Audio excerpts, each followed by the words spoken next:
जसे की एकीकडे भगवान हनुमान बालब्रह्मचारी आहेत, तर दुसरीकडे त्यांनी 3 विवाह देखील केले होते.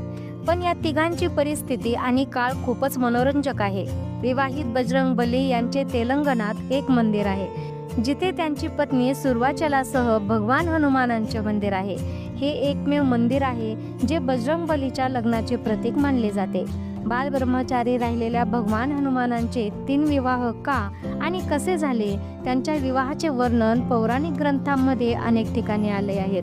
तर ते विवाह कसे झाले, चला तर जाणून घेऊया. पहिले म्हणजे सूर्याच्या मुलीशी पहिला विवाह. पौराणिक कथेनुसार पराशर संहितेत भगवान सूर्याची कन्या सुर्वाचला आणि हनुमानजी यांच्या विवाहाचा संदर्भ आहे. रुद्रावतार भगवान हनुमानाने सूर्यदेवाला आपला गुरु बनवले होते. त्यांनी सूर्यदेवाकडून 9 विद्यांमध्ये पारंगत होण्याचे ठरवले. त्यांनी हनुमानाला 9 विद्यांचे ज्ञान द्यावे असे सूर्यदेवाची इच्छा होती. हनुमानजी यांपैकी 5 शिकले होते. उरलेल्या 4 विद्यासाठी त्यांचा विवाह होणे बंधनकारक होते.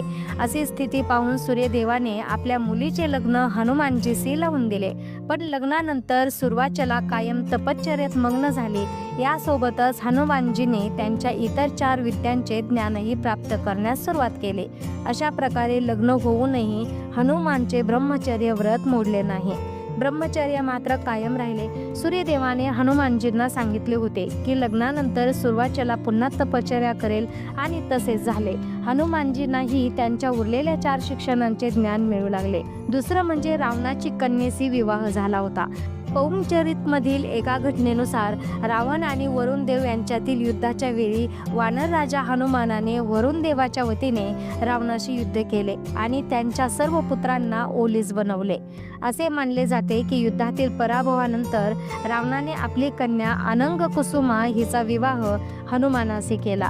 पौमचरित शास्त्रात या घटनेचा उल्लेख आढळतो. त्यानंतर तिसरं म्हणजे वरुण देव यांची कन्या सत्यवतीशी विवाह झाला. रावण आणि वरुण देव यांच्यातील युद्धात हनुमानजींनी प्रतिनिधी म्हणून युद्ध केले आणि वरुण देवाला अंतिम विजय मिळवून दिला. यावर प्रसन्न होऊन वरुण देवाने हनुमानजींचा विवाह आपली कन्या सत्यवती हिच्याशी लावला. जरी शास्त्रात बजरंग बलीच्या या विवाहांचा उल्लेख आहे, परंतु हे तिन्ही विवाह केवळ विशेष परिस्थितीतच झाले.